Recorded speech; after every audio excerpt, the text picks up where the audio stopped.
ici Satou. Quand j'ai rendu visite à mes parents, j'ai vu des panneaux indiquant attention aux ours, mais heureusement, je n'en ai jamais croisé. En voir un depuis une voiture est une chose, mais je ne voudrais jamais en rencontrer un en face à face. Maître, le ciel est menaçant. Il pourrait pleuvoir pendant la traversée des montagnes. Nous venions de franchir la frontière du comté, dans les montagnes, lorsque Lulu a fait son rapport depuis le siège conducteur. Elle avait raison. Sans que je m'en aperçoive, des nuages noirs s'étaient amoncelés au-dessus de nous. Il était presque l'heure du déjeuner, mais nous allions probablement devoir manger dans la calèche. J'ai sorti une cape imperméable du sac de rangement et je l'ai enfilée. Les filles seraient probablement bien dans la calèche, mais j'ai quand même donné à tout le monde leurs vêtements de pluie et je leur ai dit de les porter. Lulu, je prends le relais. Oui, monsieur. La route est étroite ici, alors restez près du flanc de la montagne si possible. D'accord. J'ai repris les rênes des mains de Lulu. La route s'était rétrécie depuis notre entrée dans les montagnes, et il y avait à peine assez de place pour que deux calèches se croisent. La pente était peut-être très douce, peut-être par considération. Cependant, à cause des nombreux virages, la visibilité était réduite au loin. Plus loin dans les montagnes, j'ai aperçu 4 chevaux et une calèche qui fonçaient. Bien sûr, se précipiter sur une calèche était encore plus lent qu'une moto, mais je me suis demandé s'il ne s'était pas passé quelque chose.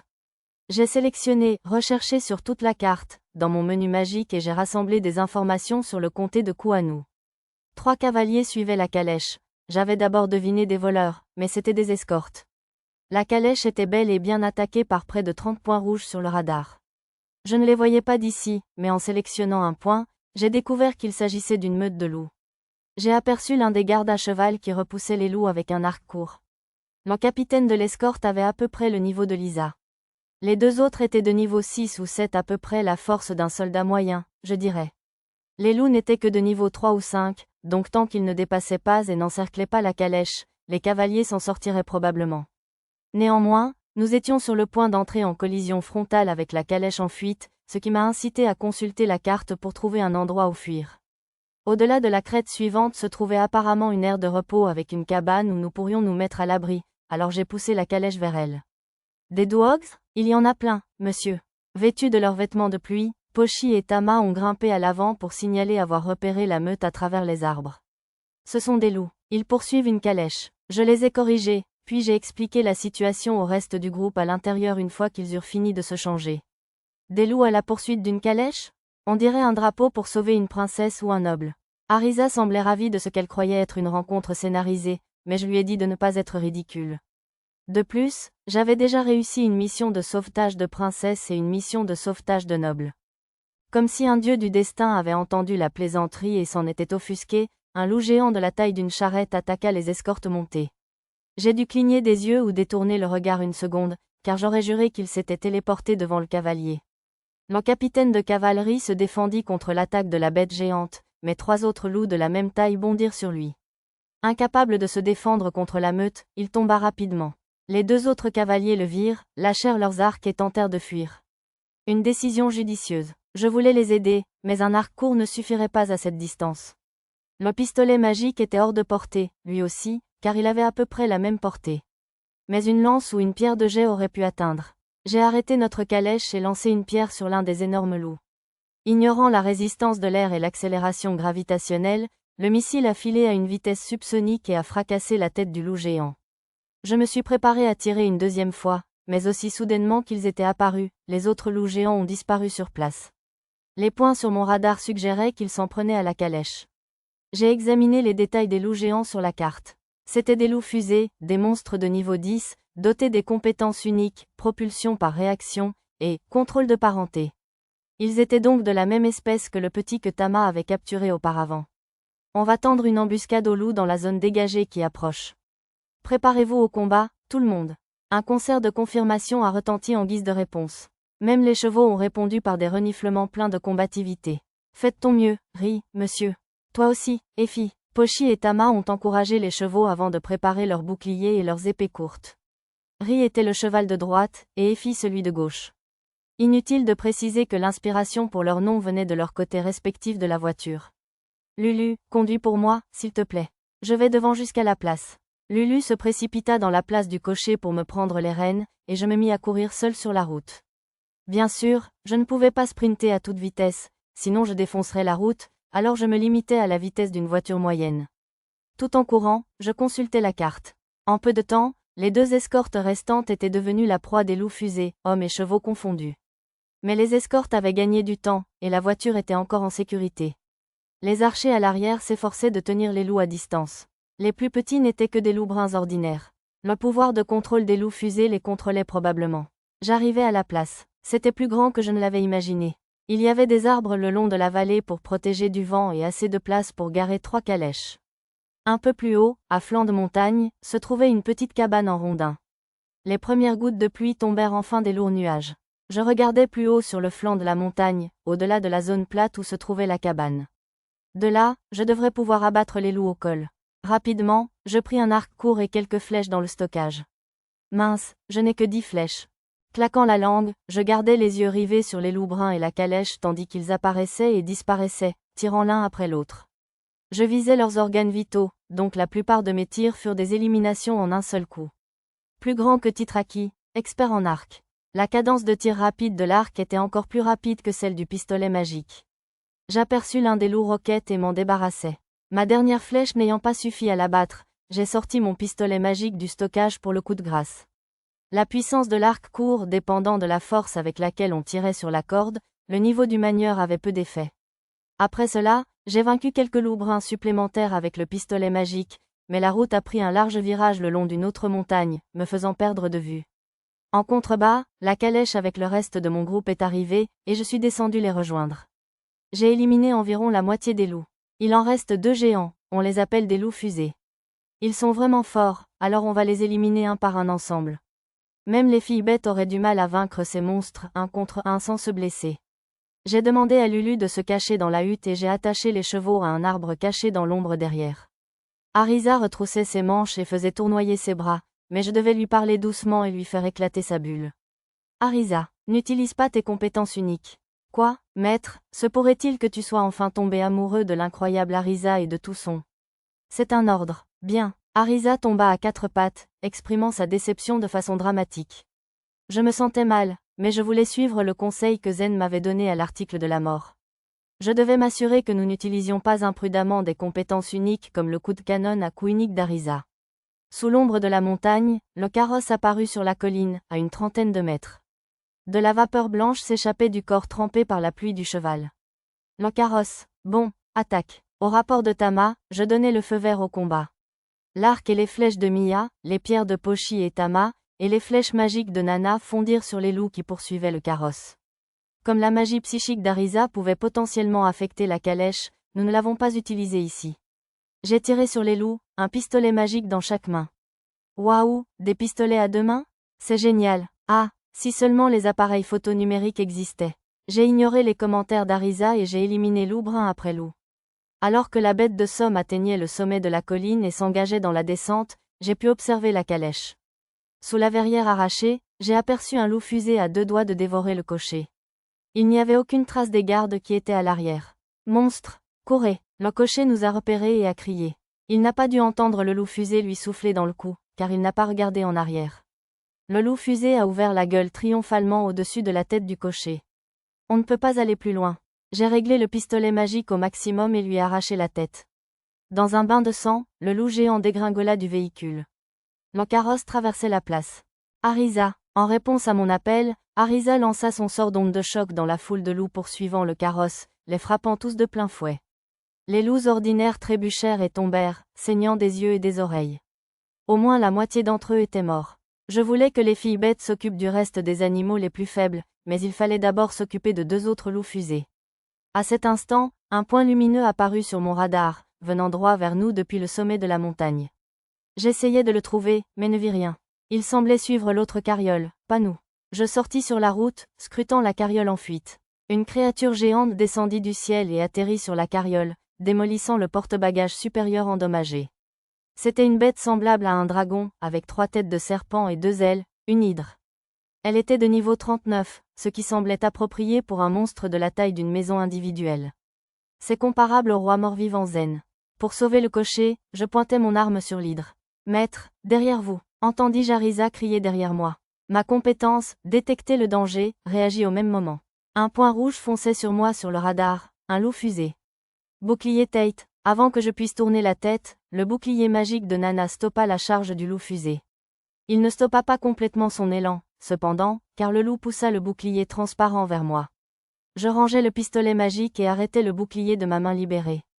Hélas, le point du cocher avait déjà disparu du radar. Dans un accès de rage, je projetai le bouclier et le loup dans les airs. Mon attaque brisa le sort en éclats de lumière et fracassa la mâchoire du loup fusé derrière lui. Le coup lui enleva près de 90% de sa santé, et sa jauge de PV diminua rapidement. Pochi et Tama se précipitèrent et lui tailladèrent les tendons des pattes arrière, et la lance de Lisa lui transperça le flanc en plein cœur. Finalement, la magie de Nana créa 3 flèches magiques qui transpercèrent la tête du loup, l'achevant. Laissant les derniers survivants de la meute à Lisa et aux autres, je me retournai vers l'hydre. Elle portait le cheval dans sa gueule, fuyant tranquillement de l'autre côté de la montagne. Je savais qu'attaquer l'hydre maintenant ne changerait le destin de personne, mais je pouvais au moins me venger.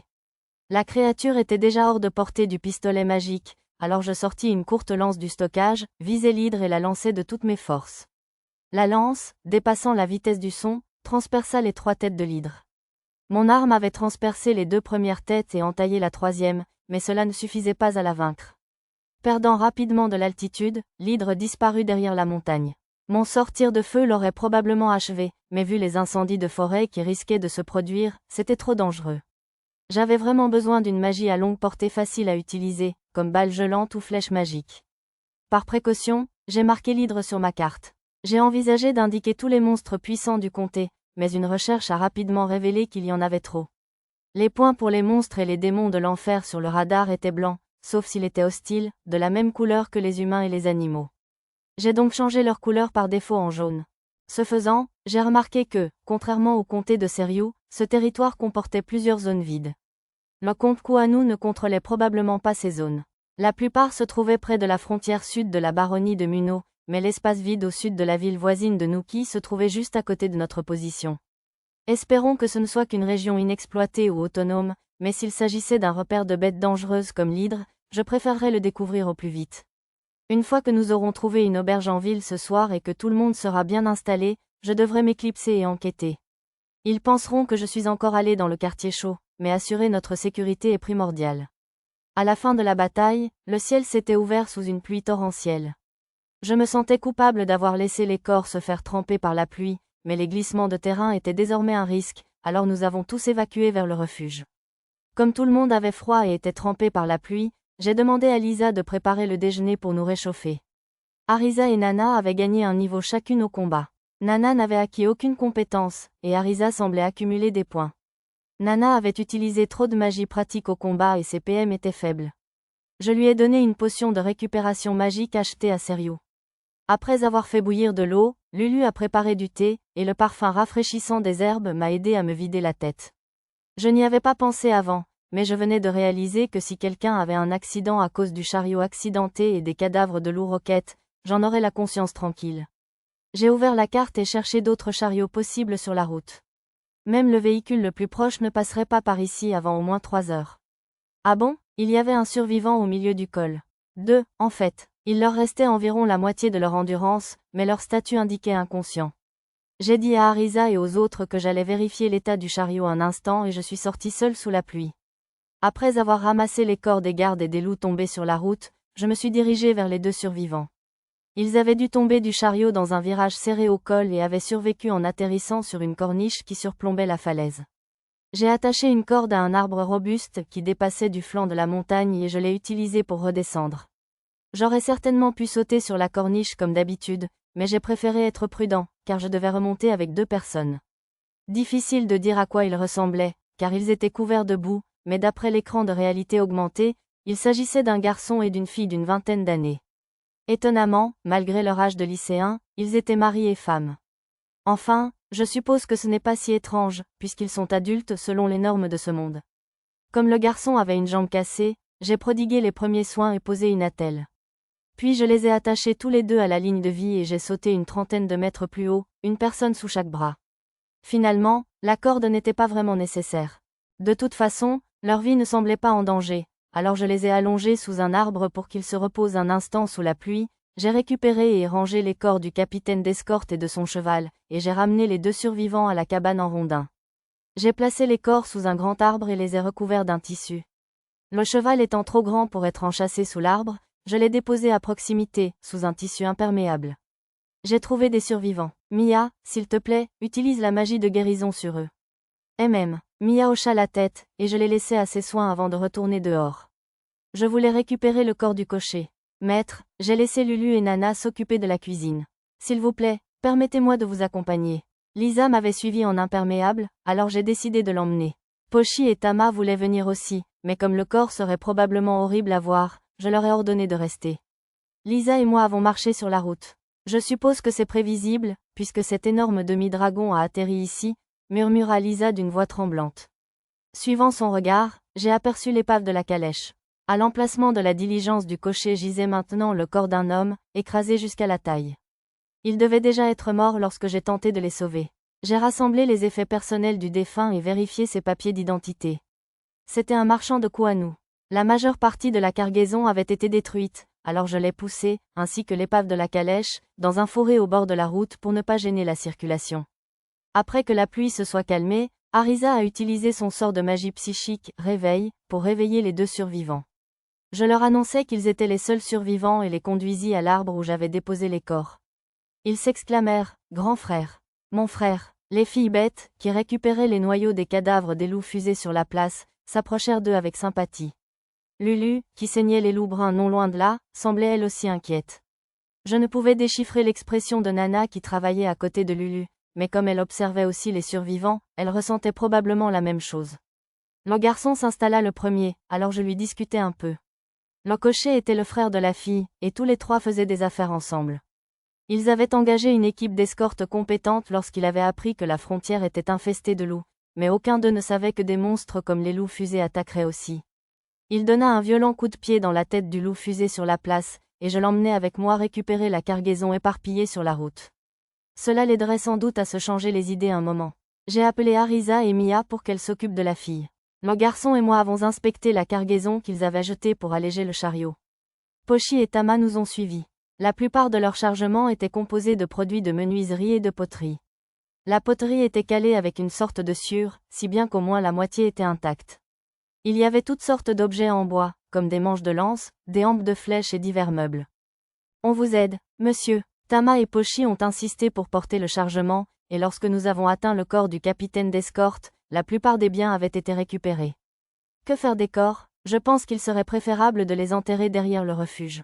Je suis vraiment désolé que vous nous ayez tant aidés, mais pourriez-vous me donner un coup de main?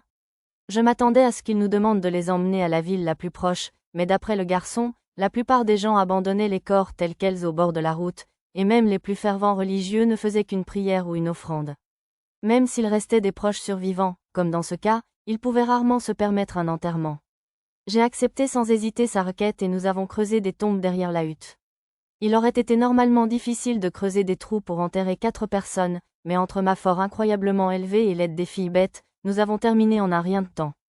Pendant que les 2 survivants faisaient leurs derniers adieux, j'ai enterré les chevaux dans un coin de la place. Lisa a demandé si nous devions les abattre pour les manger, mais cela ne me semblait pas juste. J'ai donné le sac de garage à Pochi et Tama pour qu'ils récupèrent les cadavres des loups bruns, puis je suis allé aider Lisa à dépecer les loups fusés. Ils étaient trop gros pour rentrer dans le sac, ce qui expliquait probablement sa demande. Puisque Lulu et Nana avaient fini de saigner les loups bruns et nous avaient rejoints, il ne me restait plus qu'à attacher la corde aux branches d'un grand arbre pour suspendre les cadavres de loups fusés. Après avoir placé un petit tonneau rempli d'eau près de Lisa et des autres, j'ai observé leur travail en silence. Je m'attendais à ce qu'ils ne prennent que la fourrure, mais ils ont aussi ramassé la viande. Madame Lisa, on peut vraiment manger de la viande de monstre? On jettera les organes, car ils pourraient être dangereux, mais vu la couleur de la viande, je pense qu'elle devrait être comestible. Lisa répondit à la question de Lulu avec assurance. La couleur ressemblait bien à celle du bœuf, mais je n'étais pas sûre qu'on puisse vraiment se baser sur ce seul critère. J'ai analysé l'un des morceaux de viande et j'ai découvert qu'ils étaient bel et bien comestibles et exempts de poison. Arisa et Mia, qui accompagnaient le garçon et la fille, m'ont interpellé de derrière la cabane en rondin. Avez-vous fini vos adieux? Oui, mon frère aîné me gronderait sûrement si je continuais à pleurer indéfiniment. Essuyant les dernières larmes de ses yeux rougis, la fille m'adressa un sourire résolu. Après avoir discuté un instant avec elle, le garçon et moi avons pelleté de la terre sur les corps. J'ai gravé les noms figurant sur les papiers d'identité des défunts sur une pierre tombale de taille appropriée. Après avoir quitté le refuge, nous avons atteint la ville la plus proche du comté de Kuanu, Nuki, dans la soirée. Le garçon a signalé l'incident au gardien du col. Je suis venu compléter les détails. Alors, une meute de loups menée par des loups fusés est apparue sur la route de notre comté? Il reste généralement plus à l'ouest. Peut-être que l'hydre a poursuivi la meute dans la zone? C'est avec cette pensée en tête que j'ai parlé de l'hydre au gardien. Une hydre, vous dites? Pas seulement des loups fusés? J'ai aussi vu la calèche fracassée. La seule autre possibilité serait qu'elle soit écrasée ainsi, si une énorme pierre lui était tombée dessus. Le garde ne semblait pas convaincu, alors le garçon compléta son témoignage. Pourtant, le garde avait visiblement du mal à croire qu'une hydre soit apparue sur une route fréquentée. Vous êtes sûr qu'elle n'a pas été écrasée par des chutes de pierre, alors? Si vous avez des doutes, je vous invite à inspecter les restes par vous-même. Je suis sûr qu'il y avait d'autres témoins, alors vous pourriez peut-être demander à des fermiers ou des chasseurs du coin. Ce n'était pas grave s'ils ne nous croyaient pas pour l'hydre. J'ai choisi de ne pas trop insister. Cependant, ce commentaire a fini par la rendre plus crédible, alors il nous a emmenés dans un bureau du gouvernement pour rencontrer quelqu'un appelé le secrétaire adjoint. Permettez-moi de résumer. Vous avez vu une meute de loups bruns et de loups fusés pour chasser des marchands. Les loups ont tué leurs escortes au combat, et pendant que vous les combattiez, une hydre est apparue, a tué le cocher et s'est envolée avec le cheval. Est-ce exact? J'ai acquiescé, confirmant la description du secrétaire adjoint. Les seules autres personnes présentes étaient le garçon et quelques hommes à l'allure officielle. Tous les autres attendaient près de notre calèche, devant le bureau du gouvernement. Je vais maintenant vous interroger sur les détails de votre histoire, par ordre chronologique. Vrai ou faux, je m'attends à ce que vous répondiez simplement oui. Sur ce, il commença un examen attentif. Le secrétaire adjoint atteste demande. Les escortes des marchands ont été tuées lors du combat contre les loups, n'est-ce pas? Oui. Le secrétaire adjoint atteste demande. Une hydre a tué le marchand, n'est-ce pas? Oui. Le secrétaire adjoint atteste demande. Vous-même n'avez causé aucun mal au marchand, n'est-ce pas? Oui. Le secrétaire adjoint atteste demande. L'hydre s'est enfuie dans les montagnes, n'est-ce pas? Oui. Il semblait m'interroger nonchalamment, mais je n'y prêtais aucune attention et répondis. Puisque le premier garde possédait le don de l'œil du jugement, il aurait déjà dû savoir que nous n'avions pas tué le marchand. Cette personne dit la vérité. Monsieur, déconcerté, l'un des fonctionnaires se précipita dans une autre pièce. Il se rendait chez le connétable, celui à qui le Seigneur avait confié la gouvernance de la ville. Le connétable utilisera un outil magique pour contacter le comte immédiatement. Je suis sûr qu'il enverra l'armée s'occuper de l'hydre en un rien de temps. Le secrétaire esquissa un sourire confiant.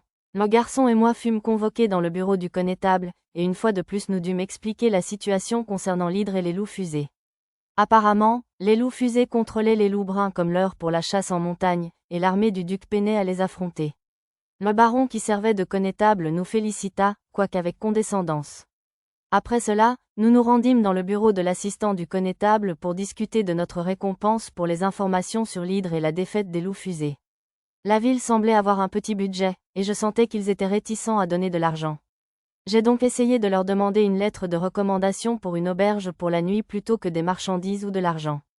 Dès que je leur ai dit qu'une récompense pécuniaire ne serait pas nécessaire, le mince assistant s'est mis à écrire joyeusement au pinceau et à l'encre. J'imagine que malgré son titre de petit noble, il a eu une vie plutôt rude. Après cela, le garçon est allé signaler la mort du colporteur et des gardes. Pendant ce temps, j'ai vendu 2 des noyaux des loups fusés au guichet du bureau du gouvernement. Leur valeur était bien plus élevée ici, presque 3 fois supérieure à celle de Serio. Une fois nos courses terminées, j'ai emmené les enfants dans une entreprise où travaillait une de leurs connaissances.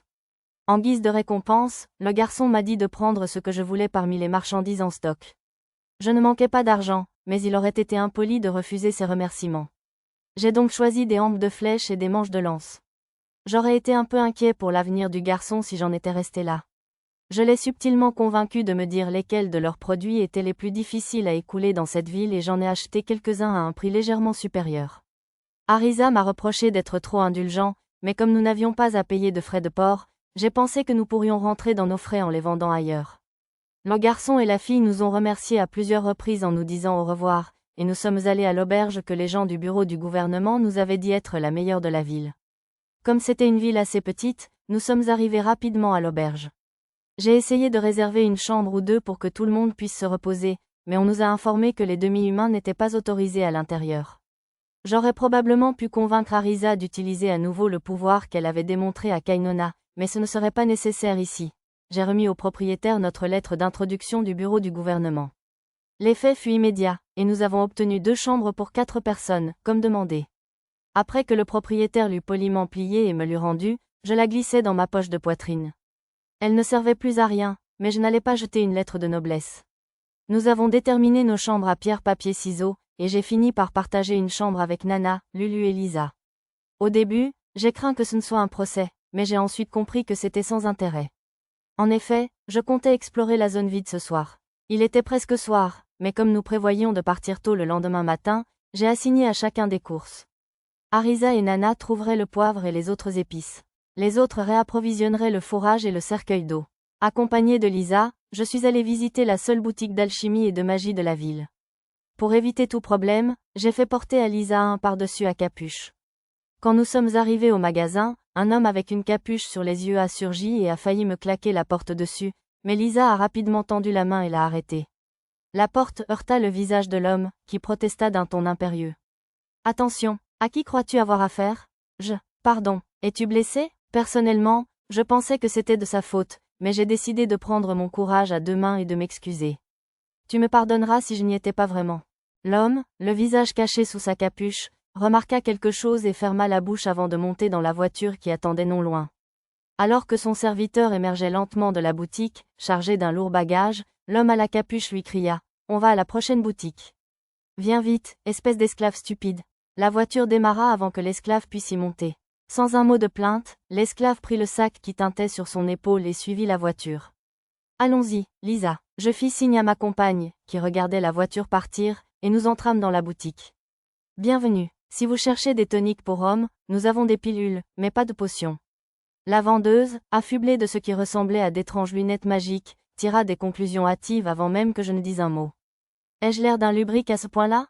Je fis appel à mon « poker face » pour masquer mon mécontentement. « Bonjour, je voudrais acheter de l'élixir pour la fabrication de potions. En avez-vous en stock ? Pour les potions de récupération d'endurance, nous pouvons vous en vendre 3 paquets. Ils coûtent 1 pièce d'argent chacun. Il y a une petite pénurie de noyaux en ce moment, alors ne vous attendez pas à une réduction. Si ça ne vous plaît pas, n'hésitez pas. 3 paquets entre les doigts, la vendeuse se lança dans son argumentaire hautain. C'étaient de petits sachets en papier, comme ceux que l'on trouve dans les hôpitaux pour les médicaments en poudre. Ils coûtaient presque 3 fois plus cher que ceux de l'alchimie de Serious City, mais ma compétence, estimation, m'indiquait que c'était proche de la valeur marchande réelle, donc elle ne me surfacturait pas. Je ne sais pas pourquoi, mais s'il manque de noyaux, je parie que le stabilisateur est moins cher. J'avais vendu les noyaux de loup fusée au bureau municipal plus tôt, mais il me restait plein de noyaux du berceau. Il ne me manquait plus que le stabilisateur pour fabriquer autant d'élixirs que je voulais. Vous avez du stabilisateur, alors ? Oui, on en a plein. Si vous avez vos propres noyaux, d'ailleurs, je me demandais si vous pourriez nous aider un peu. Quelle brusquerie, me demander soudainement de vendre des noyaux ? En fait, je suppose que puisque j'avais demandé le stabilisateur pour fabriquer de l'élixir, il était naturel que j'aie l'autre ingrédient principal. Mais n'y avait-il pas une règle selon laquelle les noyaux acquis sur un territoire devaient être vendus à un gardien ou à un fonctionnaire de cette région ? J'ai bien peur d'avoir vendu mes noyaux à l'administration. Oh, voyons, si vous êtes alchimiste, vous en avez sûrement gardé 1 ou 2 en cachette. Désolé de vous décevoir, mais non. J'ai compris la situation critique d'être à court d'ingrédients, mais ce serait quand même enfreindre la loi. Ma sécurité étant ma priorité absolue, j'ai décliné la transaction. Eh bien, si vous connaissez quelqu'un qui a des noyaux, envoyez-les-nous, s'il vous plaît. On les achètera, même si le vendeur est louche. Je vais en parler à mes connaissances. On dirait qu'on profite de sa faiblesse, mais je me demande si elle me vendrait des parchemins magiques en échange de noyaux. J'ai un ami qui veut des parchemins magiques. S'ils peuvent m'apporter au moins ce poids de noyaux rouges, de grade 3 ou plus, je pourrais certainement y réfléchir. Alors, les noyaux avaient différents grades ? Par curiosité, j'ai demandé à la vendeuse de me les expliquer. Elle m'a montré un nuancier. Je l'ai comparé aux noyaux que j'avais en réserve via le menu. J'ai trouvé des noyaux correspondant à chaque couleur du nuancier et je les ai utilisés comme échantillons pour créer des dossiers pour chaque grade. Pendant que je vérifiais les échantillons, la vendeuse a disparu au fond du magasin et est revenue avec un sac de 9 kilos. Le sac flottait légèrement derrière elle, si typiquement magique qu'on aurait presque dit un tour de passe-passe. C'est de la magie ? C'est juste du tableau flottant. Vous n'avez jamais rien vu d'aussi courant ? Malgré ses affirmations, elle semblait fière d'elle. Je me souvenais avoir vu un sort similaire dans un guide d'initiation à la magie pratique. J'ai vérifié le stabilisateur qu'elle avait apporté.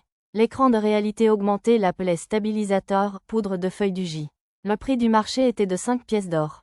C'est de la poudre de feuilles du J, n'est-ce pas? En effet, vous avez l'œil. C'est un produit rare par ici, mais nous en avons reçu une grande quantité d'un marchand en échange de potions il y a quelque temps. Heureusement, elle n'est pas encore périmée. Combien seriez-vous prêt à vendre?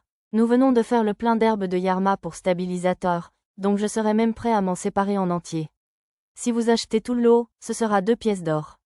J'étais tenté de lui demander le stock le plus récent, mais comme elle le proposait à moins de la moitié du prix du marché, je n'ai pas hésité à profiter de la liquidation. En fait, comme la qualité ne devait pas se détériorer pendant le stockage, c'était une excellente affaire pour moi. J'ai acheté le sac entier, ainsi que d'autres ingrédients pour la fabrication de potions et des choses que je pourrais avoir du mal à me procurer. Une fois payé et prêt à quitter le magasin, je me suis rendu compte que j'avais oublié quelque chose. Combien coûteraient des fioles de potions? Désolé, quelqu'un a racheté tout notre stock juste avant votre arrivée. Il avait un mandat de réquisition avec le sceau du vice-roi de Sedum City, donc je ne pouvais pas refuser. Pourquoi quelqu'un aurait-il récupéré de force un tas de fioles? Le vice-roi produisait-il des potions en masse, ou quoi? Soit dit en passant, un vice-roi occupait un poste comparable à celui d'un connétable, chargé de gouverner la ville. Me plaindre ici ne me servirait à rien. J'ai décidé d'aller faire mes provisions dans un atelier de poterie. Mais à cause du même homme, elles étaient épuisées. Il ne fabriquait des fioles pour l'alchimie qu'une fois par mois et me demandait d'attendre le mois suivant.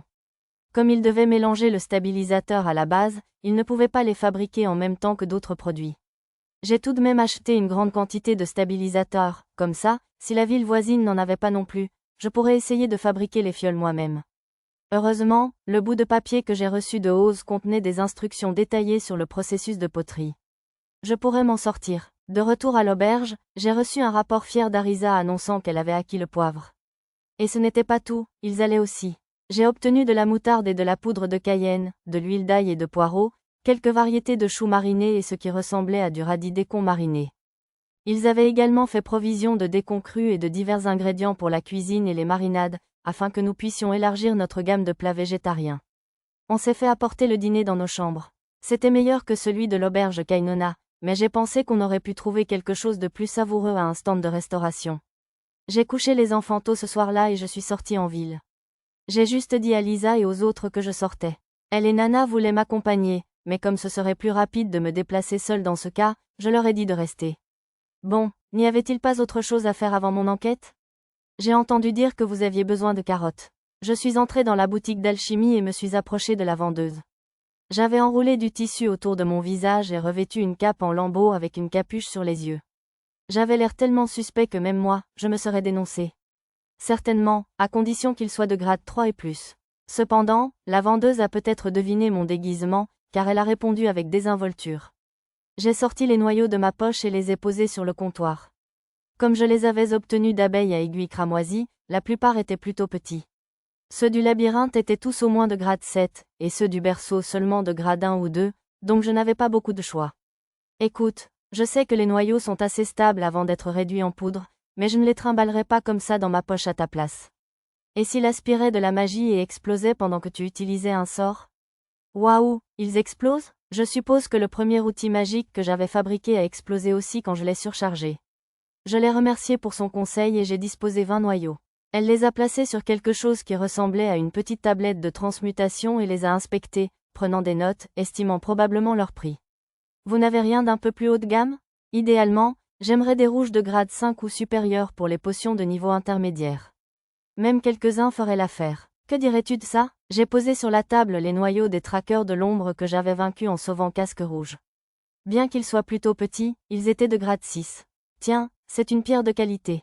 Pendant que la vendeuse les évaluait, je lui ai posé des questions sur les parchemins magiques. Marchand, on m'a dit que vous pourriez me fournir des parchemins magiques en échange de ces noyaux. Choisissez parmi ceux-ci. Elle m'a montré 3 parchemins, bouclier, sonar et signal. Il y avait des parchemins comme flèche magique et étourdissement court au fond. Vous n'en avez pas d'autres? Nous en avons, mais je préfère ne pas vendre à un parfait inconnu des parchemins susceptibles de causer des blessures graves. Et celui-ci, un explorateur itinérant nous l'a vendu. Le vendeur a sorti un parchemin appelé Rafale. Il était plus puissant que le sort de magie du quotidien Brise, mais pas assez pour renverser quelqu'un. Le sortilège de magie du vent était initialement destiné à faciliter la navigation. Curieux de savoir quel genre d'excentrique l'avait fabriqué, je me suis renseigné. D'après le vendeur, il avait été déterré dans un labyrinthe. Honnêtement, il me semblait tous un peu décevants, mais comme je ne voulais pas laisser passer une occasion rare, j'ai demandé si je pouvais tous les acheter. Leur prix variait de 4 à 6 pièces d'argent, soit une valeur totale de 19 pièces d'argent pour les 4. La valeur moyenne des noyaux d'abeilles à aiguilles cramoisies était d'une pièce d'argent, tandis que ceux des traqueurs d'ombre en valaient 6, tous deux près de 3 fois le prix du marché, gonflés comme celui des élixirs. J'ai reçu le reste de mon remboursement en espèces. J'espérais vraiment acheter des livres de sorts intermédiaires ou des outils magiques, mais ils ne proposaient rien de ce que je voulais, et j'ai abandonné. Après avoir quitté la boutique d'alchimie, j'ai sauté par-dessus le mur d'enceinte de la ville et filé seul sur la route principale à la vitesse d'une voiture. Bien sûr, ça aurait été pénible si quelqu'un découvrait mon identité, alors j'ai effacé mon nom et enfilé une cape noire à capuche sur mes yeux. En une demi-heure, j'ai atteint le point le plus proche de ma destination et me suis enfoncé dans la forêt. Entre mes compétences, vision nocturne, et course hors piste, ce n'était pas différent d'une promenade d'après-midi. Esquivant de temps en temps les petits animaux nocturnes surgissant des buissons et sautant par-dessus un petit ruisseau de montagne, je me suis enfoncé plus profondément dans les bois. À mi-chemin environ, je me suis arrêté un instant. Je n'avais aucune idée de ce qui m'attendait dans cette zone vierge. Il valait probablement mieux être aussi préparé que possible. J'ai choisi un endroit au hasard pour utiliser mes parchemins et j'ai appris les sorts bouclier, sonar, signal et rafale. J'ai également acquis les compétences magie pratique et magie du vent. Cette compétence magie pratique était différente de la compétence magie pratique, autre monde, que j'avais acquise lors de ma première utilisation de pluie de météores. Je me demandais s'il s'agissait vraiment d'une compétence tout en un comme analyse. Même en sélectionnant bouclier dans le menu magique et en l'utilisant, ce n'était pas différent de celui que Nana avait créé avec magie de fondation. Il faudrait que je les compare et les confronte une autre fois. Ensuite, j'ai sélectionné sonar dans le menu magique. Des informations concernant la répartition de chaque créature vivante dans un rayon de 130 mètres me sont venues à l'esprit. Il me faudrait un certain temps pour m'y habituer. De plus, sa portée d'effet était inférieure à celle de mon radar, et les animaux sauvages à portée se dispersaient comme s'il avait senti que je les avais détectés. Je suppose que c'était comme un sonar actif, alors. Mieux valait peut-être le ranger. Ensuite, j'ai essayé d'utiliser Signal, mais malheureusement, il ne semblait pas utilisable seul. Son utilité initiale était la communication entre sorciers, alors il serait intéressant de voir si je pouvais le combiner avec un outil magique pour créer un appareil de communication simple. Finalement, j'ai essayé Rafale. Une bourrasque, à la hauteur d'une soufflerie, balaya et renversa quelques arbres élancés, mais ce n'était rien comparé à tir de feu. De toute évidence, sa capacité destructrice n'était pas censée être aussi élevée que celle des sorts de combat. Après avoir détruit mon test de champ magique, je retournai à mon objectif initial. J'avais acquis plusieurs compétences supplémentaires en chemin vers la zone vide, zoologie, pistage, perception de la présence, sur la pointe des pieds, dissimulation, et invisibilité. Cela s'était probablement produit lorsque je m'étais approché furtivement d'un des petits animaux sur mon chemin pour tenter de toucher sa fourrure duveteuse. J'ai également reçu les titres de chercheur de forêt et de poursuivant invisible. Ce dernier me déplaisait, car il me donnait l'impression d'être un harceleur. Dès que je suis entré dans la zone vide de la carte, une sensation de vertige m'a envahi. L'inconfort s'est dissipé presque immédiatement, mais en consultant le journal, j'ai vu la ligne à laquelle la magie du charme désorientant résistait. Je n'ai acquis aucune nouvelle compétence de résistance. Il n'y avait aucun magicien à proximité. J'ai rapidement sélectionné, recherché sur toute la carte, dans le menu pour compléter les champs. Cet endroit s'appelait la forêt des illusions. Elle me semblait plutôt banale, et je ne comprenais pas vraiment comment elle portait ce nom. Les seules personnes présentes étaient deux humaines dans une tour lointaine. L'une était une sorcière, l'autre son apprentie. À part cela, il y avait des créatures magiques appelées constructeurs, et d'autres cryptides. Bien sûr, il y avait aussi beaucoup d'animaux ordinaires.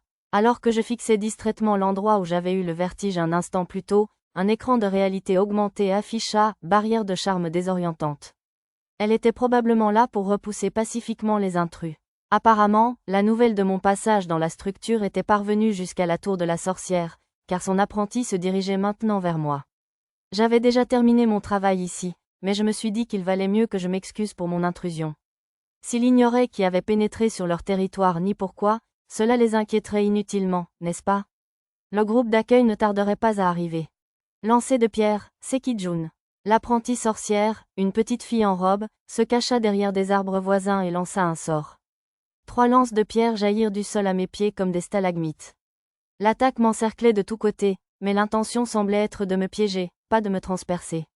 Je restais immobile, laissant les pierres m'encercler, jusqu'à ce que l'une d'elles rate sa cible et me fonce droit au cœur. Je la brisai d'un léger coup de pied en son centre. Plus grand que compétence acquise, magie de la terre, plus grand que compétence acquise. Résistance à la terre, peut-être n'était-elle pas aussi robuste qu'elles en avaient l'air. Même si j'en avais reçu un, il y avait de fortes chances que ça ne m'ait fait que légèrement mal, sans même me blesser. Mouais, penser que quelqu'un briserait une de mes pierres d'un coup de pied. Quelle absurdité, marmonna l'apprentie sorcière en larmes. C'était une gamine timide de l'âge d'Arisa. Des cheveux roux bouclés dépassaient de sa capuche. Elle chevauchait une panthère d'acier d'environ 1 mètre de haut et était protégée par 4 servantes appelées « armures vivantes ». La panthère, une constructrice, semblait être le même genre de créature synthétique. « Hénène, attrapez-la, les gars !» À moitié en pleurs, l'apprentie sorcière hurla des instructions ambiguës à l'armure vivante. 2 d'entre eux restèrent en retrait pour protéger la fille avec des boucliers ronds et des hachettes à 2 mains, tandis que les 2 autres me poursuivaient. Bon, que faire maintenant ? Je ne m'attendais pas à un accueil aussi hostile sans poser de questions. Enfin, c'était ma faute, car j'avais pénétré sans autorisation sur un terrain tellement interdit qu'ils avaient érigé une barrière pour le protéger. Je n'étais pas sûr qu'ils me pardonneraient, mais le moins que je puisse faire était de m'excuser poliment. Je regrette sincèrement la maladresse qui m'a conduit à empiéter sur votre territoire. Je suis désolé. Prenant soin de ne pas briser les armures vivantes qui m'attaquaient avec des hachettes, je les jetai dans l'obscurité de la forêt. Ce faisant, d'autres lances de stalagmites de pierre de lancer m'attaquèrent, mais je les brisai facilement d'un coup de main. Elles n'étaient pas particulièrement dangereuses. Ouah, ma magie ne fonctionne pas. Maîtresse. Paniquée, la petite fille commença à lancer un long sort. À en juger par la première phrase, il s'agissait probablement de magie de la terre. Sans doute parce que j'avais lu si souvent des livres de sorts, j'avais appris à comprendre la plupart des sorts ces derniers temps. Le fait que je ne puisse toujours pas utiliser librement la magie sans maîtriser le chant, malgré tous mes efforts, était carrément injuste. Bon, assez de plaintes. Il faut que je calme cette fille. Maintenant, pourrais-tu arrêter de m'attaquer un instant ? C'est dangereux. Si tu dois vraiment me punir, je te laisserai me frapper une fois, d'accord ? Je me suis penchée à sa hauteur pour lui parler, mais elle ne m'a pas écouté. Comme le sort qu'elle lançait s'appelait vague de boue, j'allais probablement être recouvert de boue. J'aurais accepté cela comme punition pour intrusion, mais la personne apparue au-dessus de la fille l'a arrêtée. Avec un bruit sourd, une ombre unique est tombée du ciel. Un oiseau géant appelé « moineau vieux » s'est posé sur la fille comme pour l'écraser. « Ouah !» a crié l'apprentie sorcière sous le ventre mou de l'oiseau, mais d'après ce que j'ai pu constater sur l'écran de réalité augmentée, elle était indemne pour l'instant. Sur le moineau vieux était assise une vieille femme vêtue d'une robe du même motif que celle de la petite fille. Elle me rappelait le genre de vieille dame bienveillante qu'on voit assise sur un porche à la campagne, mais elle était toujours la sorcière de cette forêt. La femme glissa le long d'une aile du moineau et atterrit au sol, puis s'approcha de moi et se laissa tomber à 4 pattes devant moi. Hein ? Quelqu'un pourrait-il m'expliquer la situation, s'il vous plaît ? Je suis très honorée de vous rencontrer. Je ne suis qu'une humble sorcière qui veille sur la source de mana de cette forêt des illusions.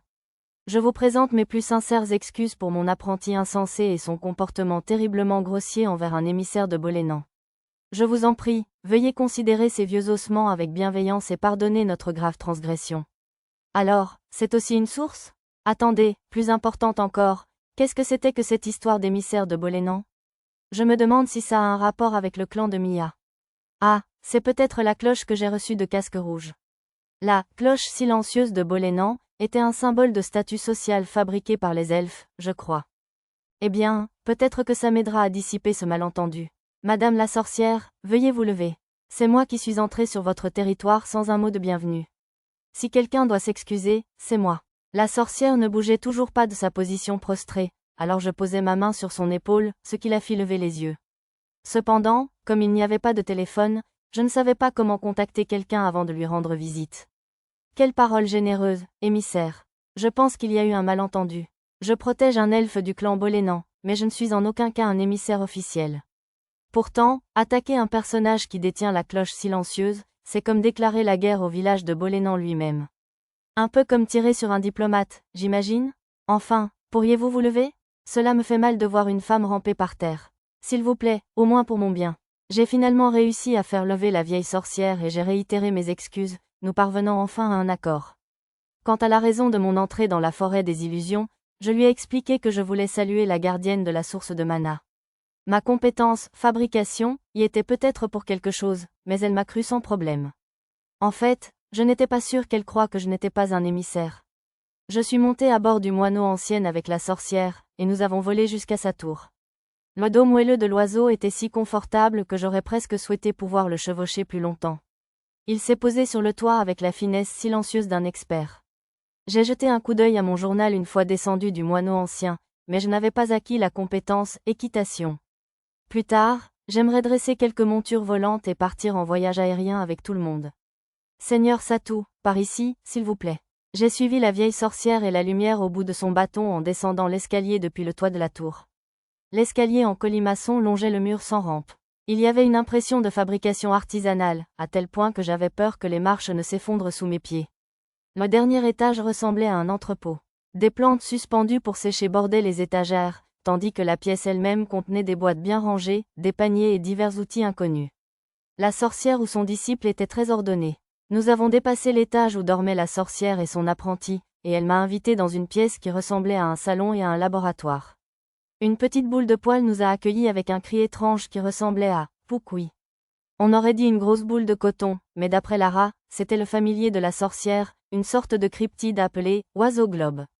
Dans un coin de la pièce se trouvait l'objet le plus emblématique d'une sorcière, un chaudron, posé sur un feu, avec un étrange liquide vert bouillonnant à l'intérieur. L'affichage de Lara l'appelait « chaudron de sorcière ». Un nom bien simple. Pourtant, elle avait laissé le feu allumé en allant à ma rencontre? J'avais vraiment l'impression de leur avoir fait du tort. Je suis en train de préparer des potions, alors veuillez m'excuser si l'endroit sent les herbes. Pas du tout. Je m'intéresse moi-même à l'alchimie, alors ça ne me dérange pas.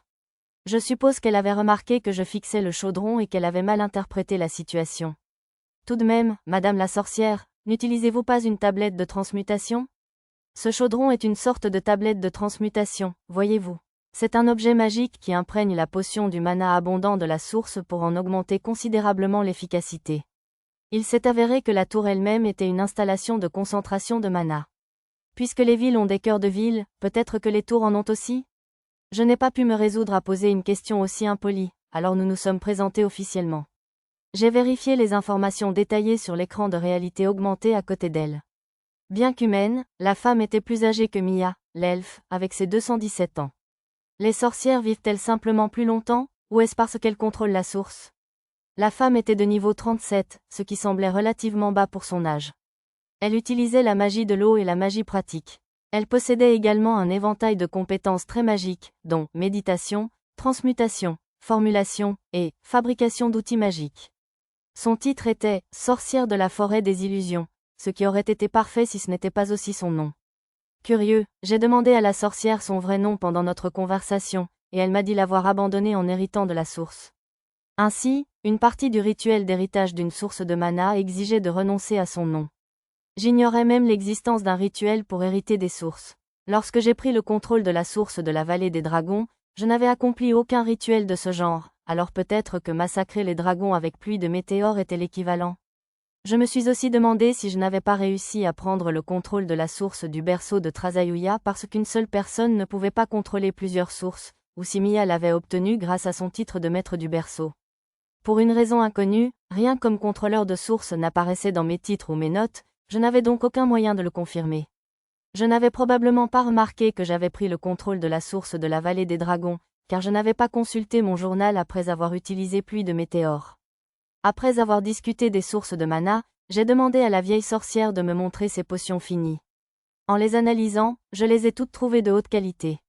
Elles sont magnifiquement faites. Les potions deviennent-elles plus efficaces selon la quantité de magie ou de mana qu'elles contiennent? Ai-je demandé en lui rendant les potions? En théorie, oui. Cependant, au bout d'un certain temps, tout excédent de mana s'écoulera, il n'y a donc pas vraiment de raison, en général. Si vous l'utilisez immédiatement, ce sera plus efficace, mais en termes d'efficacité en PM, la magie de récupération est plus pratique.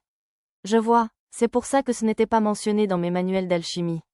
Après cela, la sorcière et moi avons discuté d'alchimie un moment.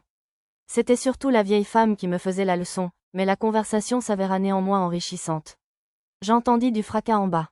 Comme mon radar l'avait indiqué, l'apprentie sorcière était de retour. Ses gardes d'acier devaient être plus lents que la panthère, car ils sillonnaient toujours les bois. L'apprenti monta les escaliers en trombe et fit irruption dans la pièce avec une force impressionnante.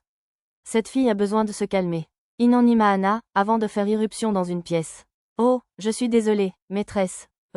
Je suis vraiment désolée pour tout à l'heure. Imitant son professeur, la fille se laissa tomber au sol. L'oiseau globe traversa la pièce en voltant et sauta sur la tête de l'apprenti, gonflant son corps rond. Apparemment, c'était sa position de départ. C'est de ma faute d'avoir imprudemment pénétré sur votre territoire. Si j'accepte vos excuses, veuillez vous lever, s'il vous plaît. Cela semblait une façon hautaine de le dire, mais se comporter comme elle l'attendait était le seul moyen de la convaincre. Quel nom incompréhensible, pourtant. N'a-t-elle pas un surnom, comme Iné, ou quelque chose comme ça? Comment se passe la potion?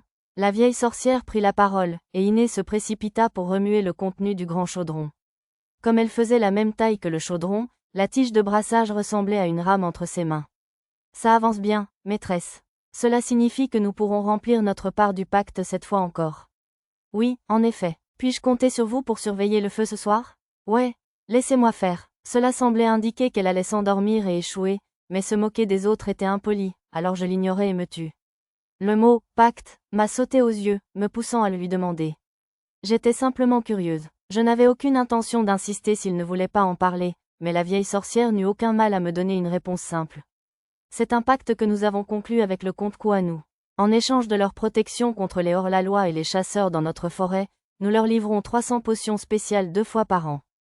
300? Réunir tous ces ingrédients semble fastidieux, mais je suppose qu'avec un chaudron aussi grand, ils pourraient tout préparer d'un coup.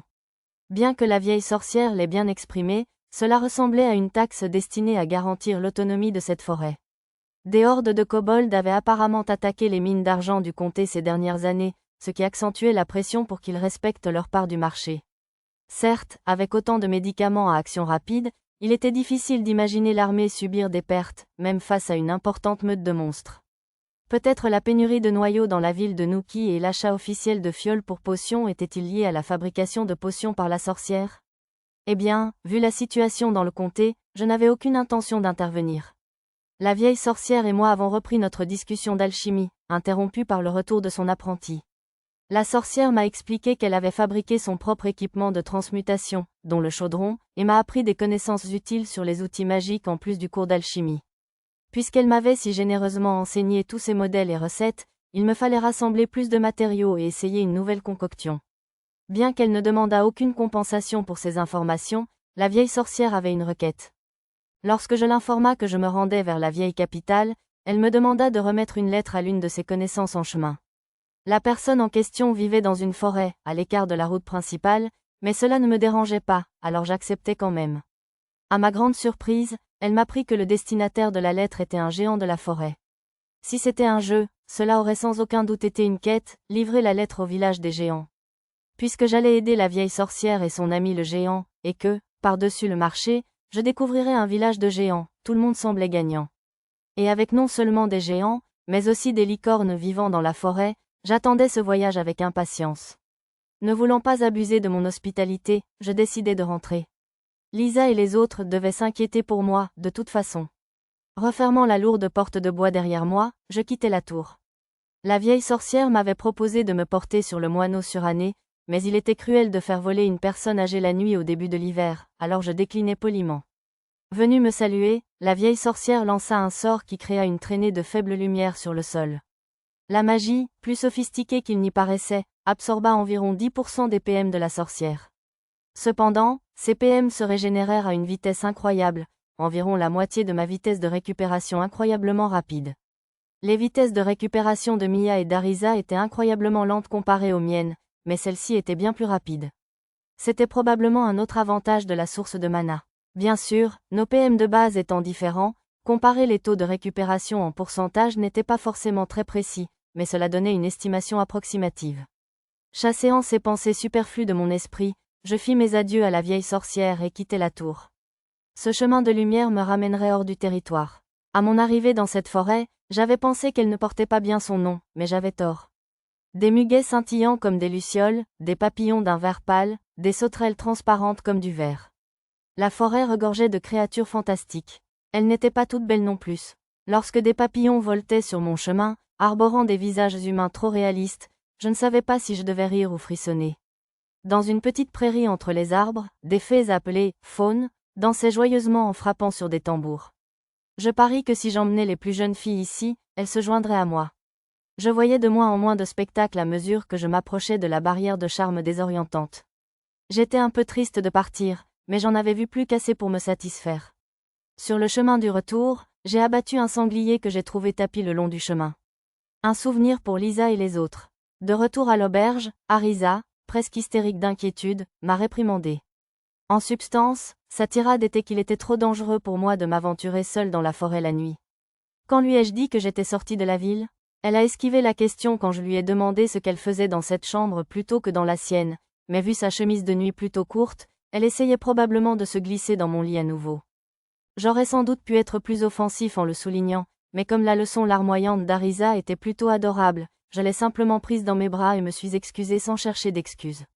Il faudra bien que je lui montre un jour que je peux me déplacer dans le noir sans problème pour qu'elle ne s'inquiète plus comme ça. Le lendemain matin, je me suis réveillée au bruit d'un lit qui grinçait. J'entendais la respiration de quelqu'un d'autre. Arisa essayait-elle encore de me harceler dès le matin? Cette fille n'a jamais rien compris. Légèrement irritée, j'ouvris les yeux. Maître, s'il vous plaît. Je vous en supplie. Une voix étonnamment sexy me réveilla en un clin d'œil. Nana était juste au-dessus de moi, les cheveux lâchés. Elle était inexpressive comme d'habitude, mais son visage était rouge de façon suggestive. Elle me regardait à quatre pattes, ce qui me permettait d'admirer son décolleté à travers le large décolleté de son chemisier. J'étais terriblement tentée de les toucher d'en bas avec la paume de la main.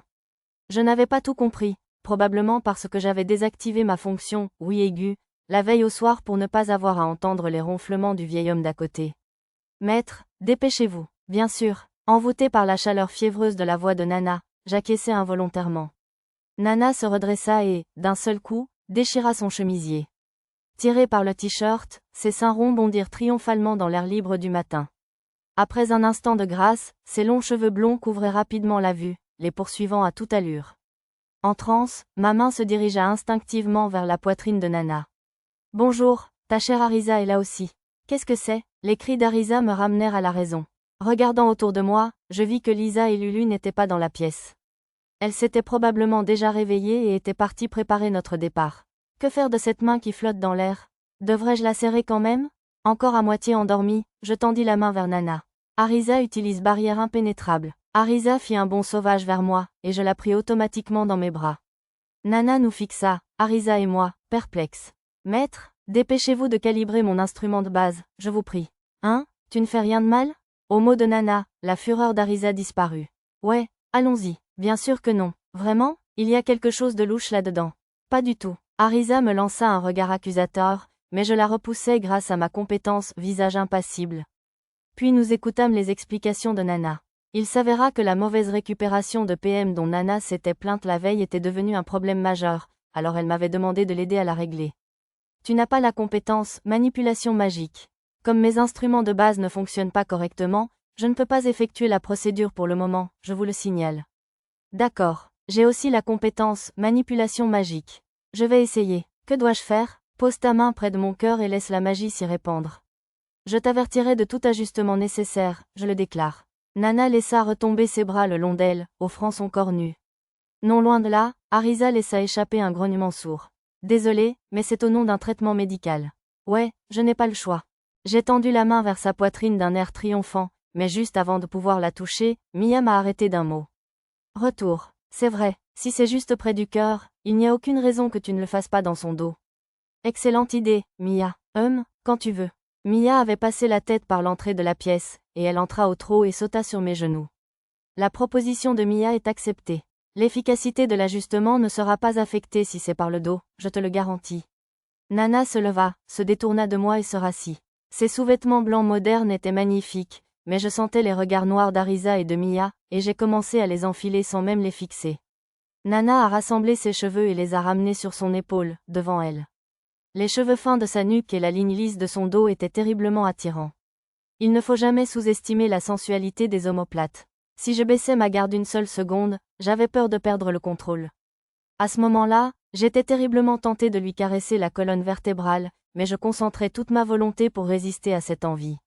Je posais mes deux mains sur son dos et laissais la magie couler de ma main gauche à ma droite. Je sentis vaguement mon flux magique s'accrocher à quelque chose. Ajustant légèrement l'intensité du flux, j'essayais de dégager son chemin. Ce calibrage de l'instrument de base semblait bien se dérouler. MNN. Ah, maître, un peu plus doucement, s'il vous plaît. Ah, Nana, pourriez-vous arrêter ces gémissements sensuels, s'il vous plaît? J'ai peur que le bas de mon corps réagisse. Obscène. Grrr, c'est définitivement mon tour la prochaine fois. Malgré la bouderie de Mia, j'avais peur qu'Arisa ne fonde en larmes. Alors, quand Lisa est venue me réveiller, je lui ai demandé de les apporter au petit déjeuner. L'ajustement a pris une dizaine de minutes. Probablement surstimulée, Nana s'est effondrée face contre terre sur le lit une fois que nous avons terminé et est restée ainsi un moment. Son expression de profil semblait plutôt heureuse, alors je la laissais tranquille jusqu'à l'heure du départ.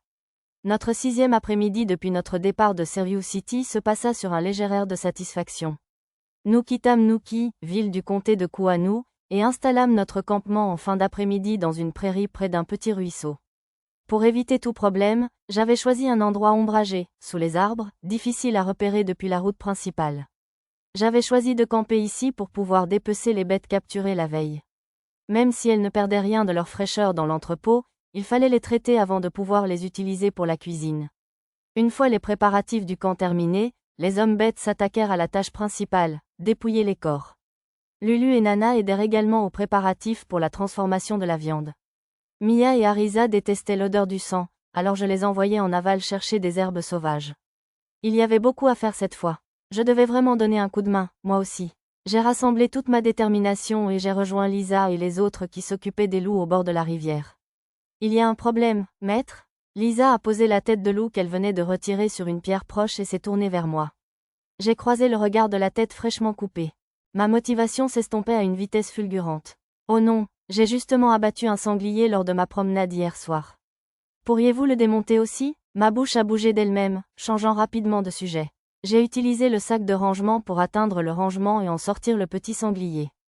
Lisa l'a admiré et a dit, « Vous ne manquez jamais de nous impressionner, maître. » De la viande de sanglier? Ça a l'air délicieux, monsieur. Pochi et Tama ont accepté mon offrande et l'ont déposée sur une grosse pierre, sous les instructions de Lisa. Je vous laisse faire le reste. Oui, attendez avec impatience le dîner de ce soir. Lisa a porté la main à sa poitrine, toute excitée, alors je lui ai dit que j'avais confiance en elle et je me suis aventurée un peu en aval. Ah, maître, on a une belle prise. Satu. Arisa me montra un panier rempli de poissons. Elle avait utilisé la magie psychique sur la rivière pour les attraper. Le panier que Mia tenait en jouant de la flûte de roseau contenait une pléthore de noix, de baies et de champignons. Il faudrait que j'analyse les champignons plus tard. C'est vrai, même si je ne sais pas m'occuper des cadavres de bêtes, je devrais au moins être capable de manipuler les poissons. Je retournai au campement avec les deux pour traiter le poisson qu'Arisa avait attrapé. Bien sûr, j'avais demandé à Lisa de nous montrer comment faire. Pour commencer, je saisis le corps glissant du poisson et en ôtai les écailles. La façon dont les écailles collaient à mes mains était assez répugnante, mais j'y parvins quand même et coupai la tête maladroitement avec un couteau de cuisine. Ensuite, je retirai la nageoire pectorale, ouvris le ventre, vidai les intestins et les jetai dans la rivière, comme Lisa l'avait fait. J'ai fait de mon mieux pour chasser le souvenir des entrailles glissantes et frétillantes. J'ai dû faire une pause après avoir jeté la bave dans l'eau claire du ruisseau. Après cela, le reste a été facile. Mes compétences, démontage, et cuisine, ont pris le dessus pour fileter le poisson en 3 morceaux. Nous nous sommes occupés du reste du poisson de la même manière. En me libérant de mes pensées et en exécutant les mouvements machinalement, j'ai acquis la compétence sérénité. Si les samouraïs existaient, je parie qu'ils m'en voudraient d'avoir atteint cela si facilement. J'ai également obtenu le titre assez étrange d'ouvrier démolisseur. Je dois dire que cela ressemble plus à la démolition de bâtiments qu'à la cuisine. Excusez-moi, maître, je suis impressionné par votre finesse remarquable. Mais qu'allons-nous faire de tout ça? Ouais, je n'avais pas anticipé aussi loin. Mon silence en dit long à Arisa, qui secoua la tête avec une expression de patience. Je me creusais la tête pour trouver une utilité aux poissons. On pourrait les faire frire. Oh, mais on n'a pas d'huile. Ou de la chapelure et des œufs. On n'avait pas assez d'huile pour faire des fritures. On avait beaucoup de viande grasse, mais ça serait galère d'en faire de l'huile. Il faudrait que j'en achète pour la friture une fois arrivé à la prochaine ville. Soudain, j'ai regardé Lisa et les autres qui démantelaient les loups bruns. Avec toute la viande et les entrailles qu'ils produisaient, impossible de tout utiliser pour le dîner de ce soir. Si on cuisinait 15 poissons en plus, personne ne finirait. Bon, on les fait sécher, alors. Oui, vu ce qui se passe là-bas, c'est sans doute mieux comme ça. En regardant la montagne de viande s'amonceler près de Lisa et de ses compagnons, Arisa se dirigea péniblement vers la rivière pour rejoindre Mia et ramasser des galets brillants sur la berge. Arisa était une ancienne japonaise et ancienne princesse, alors j'imaginais qu'elle était aussi mal à l'aise que moi à l'idée de démonter du gibier.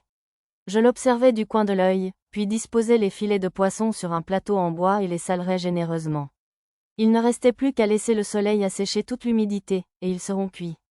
Me dis-je, maître, si vous faites sécher du poisson, il faut d'abord le plonger dans l'eau salée pour que le sel pénètre à l'intérieur.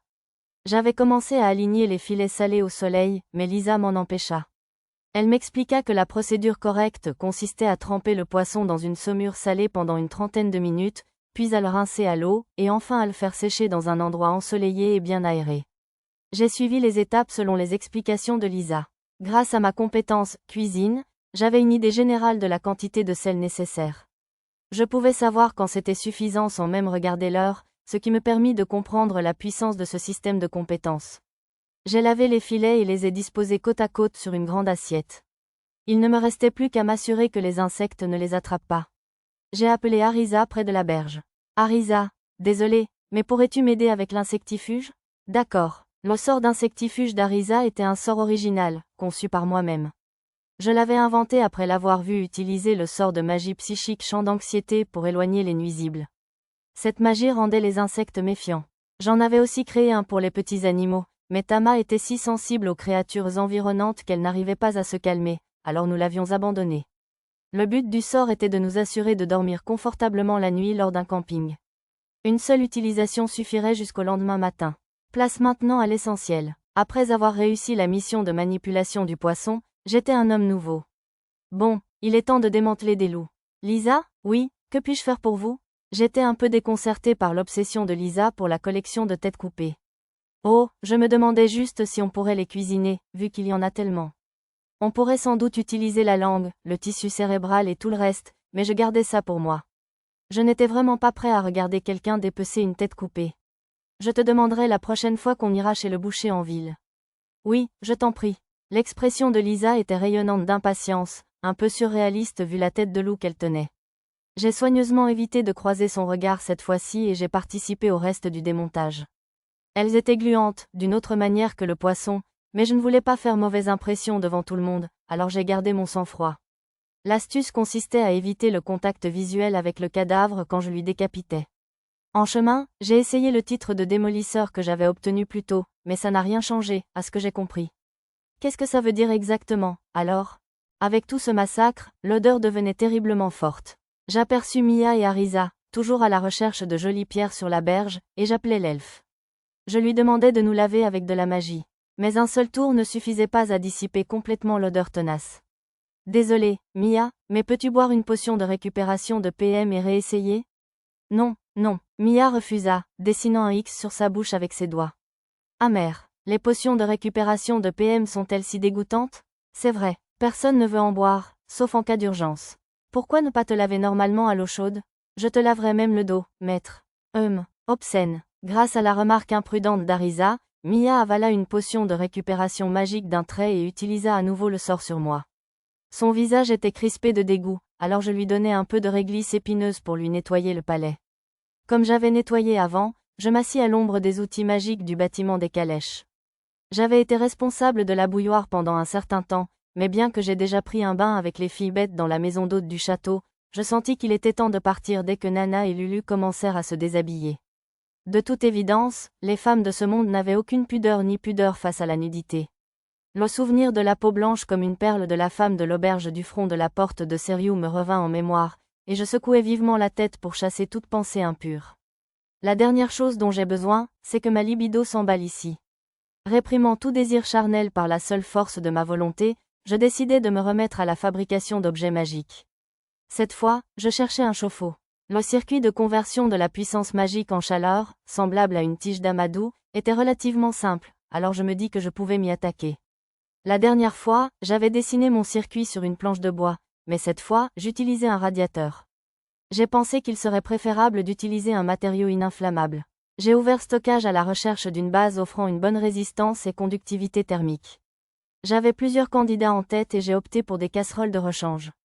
L'une était une épaisse casserole en fer, probablement ignifuge, et l'autre une casserole en cuivre de taille similaire. J'ai dessiné le circuit de chauffage avec la solution au fond de la casserole. Lorsque j'ai passé de la magie à travers, le circuit a brillé d'un rouge vif, brûlant intensément. Finalement, la température était trop élevée pour la casserole en cuivre et a fait fondre un trou au fond. La casserole en fer était correcte, mais le circuit lui-même a légèrement fondu. La température était trop élevée pour une bouilloire. J'ai donc ajusté le circuit pour l'abaisser à environ celle d'un feu de joie. J'ai versé de l'eau dans la casserole et l'ai chargée avec précaution d'un mince filet de magie. Le circuit est devenu rougeoyant, et de minuscules bulles sont montées du fond. Bientôt, les bulles ont écumé lorsque l'eau a commencé à bouillir. Ainsi, dans une seule casserole, un seul PM a suffi à augmenter la température de 30 degrés. Sachant que tir de feu n'utilisait que 10 points par tir, cela ne semblait pas très efficace. D'après le manuel d'outils magiques, le fer avait tendance à diffuser la puissance magique, c'était donc probablement la cause. Pourtant, je pouvais faire bouillir de l'eau en moins d'une minute, ce qui n'était pas si mal. Si j'essayais de la chauffer plus vite avec ce simple circuit, elle fondrait probablement. Comme j'avais placé le cercle dans la casserole, il était complètement découvert, cet outil ne serait pas adapté à la cuisson. On pouvait facilement gratter le circuit avec une louche en remuant et le casser. De plus, des aliments risquaient de s'infiltrer dans les interstices du circuit, le rendant difficile à nettoyer. Pour l'instant, je vais simplement m'en servir comme bouilloire électrique. Fraîchement sortis du bain, Lulu et Nana préparèrent le dîner sous la conduite de Lisa. Une fois la vaisselle dressée, les plus jeunes n'avaient plus rien à faire, ils furent donc livrés à eux-mêmes. Pochi et Tama rejoignirent Mia pour ramasser des cailloux sur la berge, et Arisa s'affala sur un tapis avec un grimoire. Je regardais la viande empilée pour le dîner. Les loups bruns entièrement dépecés représentaient près de 90 kilos de viande à eux seuls. Outre ce que nous mangions ce soir, nous avions enterré le reste des entrailles. Il y avait une petite montagne de cœur et de foie tranchés sur un plateau. La couleur rouge foncé n'était pas vraiment appétissante. Dans ce cas, je préférais la couleur de la viande de loup roquette de la veille. Bon, puisque j'ai la compétence cuisine, et tout le reste maintenant, je devrais peut-être essayer sur cette viande. Lisa, je veux goûter la viande de loup roquette d'hier. Tu pourrais m'apprendre à la cuisiner? Si tu veux, je serais ravie de te la cuisiner. Lisa proposa de s'occuper de tout pour moi, mais comme je voulais voir les effets de ma compétence cuisine, j'insistais pour le faire moi-même. Commençons par les préparatifs. La viande de loup roquette était rouge et très maigre, comme du bœuf étranger. J'en ai découpé un petit morceau, j'ai entaillé les tendons avec un couteau de cuisine sous la direction de Lisa, et j'ai assaisonné de sel et de poivre. Ensuite, j'ai versé un peu de graisse dans une poêle chaude et je l'ai enduite d'huile, puis j'ai fait revenir des tranches d'ail et les ai disposées dans de petites assiettes. J'ai rapidement grillé la viande, écoutant l'huile grésiller. Un peu inquiète d'une intoxication alimentaire, je les ai bien cuites. D'où venait cette odeur délicieusement délicieuse? Je l'ai retournée une fois bien saisie. Il ne me restait plus qu'à attendre la fin de la cuisson. Cela m'a semblé long, peut-être parce que c'était une viande monstrueuse, mais à en juger par l'essence que me transmettait ma compétence cuisine, tout le reste fonctionnait comme de la viande normale. C'est quoi, cette odeur appétissante? Posant son grimoire, Arisa se précipita vers ma poêle et y jeta un coup d'œil. Pochi et Tama avaient abandonné leur collection de cailloux et apparurent derrière Arisa, la bave aux lèvres. Pour une raison inconnue, même Mia et Nana, malgré leur régime végétarien et liquide respectifs, manifestèrent un certain intérêt. Que voulez-vous dire? Je fais cuire la viande de loup roquette d'hier juste pour la goûter. Tiens, c'est tout ce que vous préparez? Ça n'a pas l'air d'être suffisant pour tout le monde. Eh bien, oui, c'était juste pour goûter et m'assurer que ça ne faisait rien d'étrange. Ensuite, je laisserai quelqu'un d'autre essayer un peu et voir si nous restions indemnes le lendemain. Après avoir expliqué, un cœur de volontaire répondit. Je le fais. Je serai le sacrifice ultime. Tama aussi, je veux être le sacrifice et manger de la viande, monsieur. Non, c'est trop dangereux pour les enfants. Permettez-moi plutôt d'être le sujet de l'expérience. Maître, je vous appartiens. Tout devoir qui est le vôtre est aussi le mien. Je suis donc le sujet le plus approprié pour une expérience, je vous le conseille.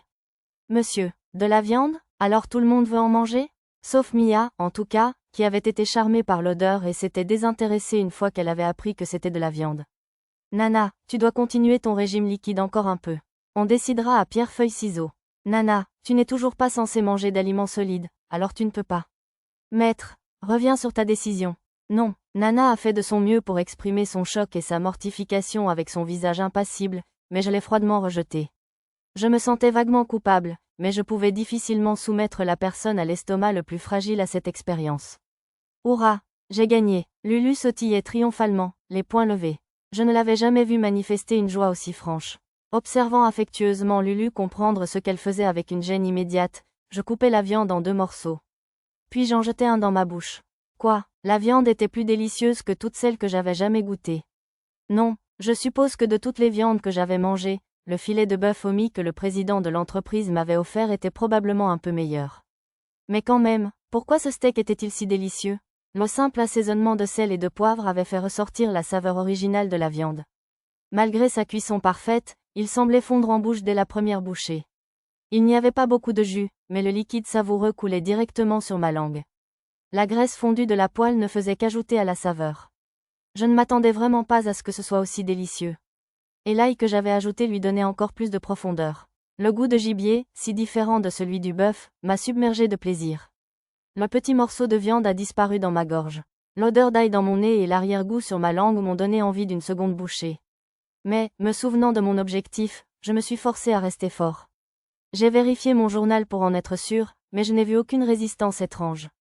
Comme ma compétence, analyse, l'avait suggéré, la viande ne semblait pas dangereuse. C'est délicieux. D'accord, Lulu, mange-la aussi. J'ai pris l'autre morceau avec des baguettes et je l'ai tendu à Lulu. Retenant ses cheveux d'une main, Lulu a ouvert grand sa petite bouche et a mordu dans le morceau de viande. J'ai été surpris qu'elle n'ait pas hésité un peu plus, comme d'habitude, timide. La nourriture délicieuse était vraiment envoûtante. Lulu a rapidement alterné plusieurs expressions avant d'afficher un sourire béat. Ah maître, celui qui vous épousera et mangera ce genre de nourriture tous les jours aura beaucoup de chance. Lulu a poussé un soupir suggestif et a marmonné comme si son appétit l'avait possédé. C'est vrai, Lulu, je suis sûre que vous pouvez faire craquer maître pour votre beauté. Qu'en dites-vous, maître? Si vous épousez Lulu, vous recevrez une harissa en bonus gratuitement. Imagine, avoir 2 belles sœurs pour avoir un. La phrase d'Arisa prenait un tournant dangereux, alors je l'interrompis avec un « Forefront Flick MK2 ». Le MK2 ne veut rien dire. D'habitude, Lulu répondait à tout compliment par un flot de négativité, mais, fascinée par le steak, elle ne prêta aucune attention à Arisa. En consultant mon journal, je vis que j'avais obtenu les nouveaux titres de maître cuisinier de la viande et de sorcier de la table. En refermant le journal, mon regard tomba sur le plat maculé d'huile de viande, alors je le lavai dans un seau à proximité. Les taches d'huile pouvaient être très tenaces, après tout. Ah, mes espoirs et mes craintes sont envolés, monsieur. Je n'avais fait que laver le plat de steak, mais cela provoqua un cri de Tama et un hurlement de désespoir chez Pochi. Voulait-il lécher le jus du plat? Lisa ne dit rien, mais elle ne réagit pas non plus lorsque la marmite déborda. Bon, je suppose que je dois en préparer pour tout le monde. Finalement, tout le monde, sauf Mia, a mangé du steak de loup roquette. Au début, j'avais prévu de faire patienter Nana, mais lorsqu'elle a fait appel à la mystérieuse technique légendaire du « jiggle, je n'ai pas eu d'autre choix que de céder. Refusant d'accepter la réalité de la légende, Arisa et Mia ont protesté d'une manière ou d'une autre, mais j'étais trop absorbée par mon propre bonheur pour m'en souvenir clairement. Tout le monde avait encore faim après les petits morceaux de steak, mais je ne voulais pas qu'ils mangent trop et aient mal au ventre, alors je leur ai proposé les cœurs et les foies cuits de les loups bruns à la place. Comparée au steak de loup roquette, la viande de loup brun était un peu un goût acquis, mais elle était tout de même délicieuse à sa manière. Je suppose qu'une compétence cuisine, poussée à son paroxysme, pourrait probablement rendre savoureux même des ingrédients de mauvaise qualité. Je précise que j'ai préparé un sauté de légumes et de champignons pour Mia, puisqu'elle n'était pas au menu des plats de viande. Malheureusement, je n'avais pas un répertoire culinaire très étendu. Ah, dire qu'on va pouvoir manger des plats aussi délicieux tous les jours à partir de maintenant. Pas vraiment, je le ferai seulement quand j'en aurai envie. J'aimais la bonne cuisine autant que tout le monde, mais c'était impossible de préparer quelque chose comme ça tous les jours. Je m'en lasserais, c'est sûr. Et puis, je me sentirais mal, vu que Lisa avait appris à cuisiner à Lulu et Nana. Cependant, j'appréciais les plats préparés avec un niveau de cuisine maximal, alors je me suis dit que je m'en chargerais de temps en temps à partir de maintenant. Oh, vraiment, maître, je vous en prie, reconsidérez. Dominés par leur appétit, Arisa, Mia et Nana protestèrent. Les filles bêtes et Lulu semblaient déçues elles aussi, mais elles s'abstinrent de se joindre à la protestation. Bon, je suppose qu'elles sont conscientes de leur statut d'esclaves. Comme dans la fable du vent du nord et du soleil, la pudeur des filles bêtes me toucha plus que les plaintes des autres, alors je cédai et dis que je donnerais un coup de main pour le déjeuner une fois par jour. En un clin d'œil, la montagne de cœur et de foie avait totalement disparu. Je suppose que je devrais préparer un remède pour l'estomac ensuite.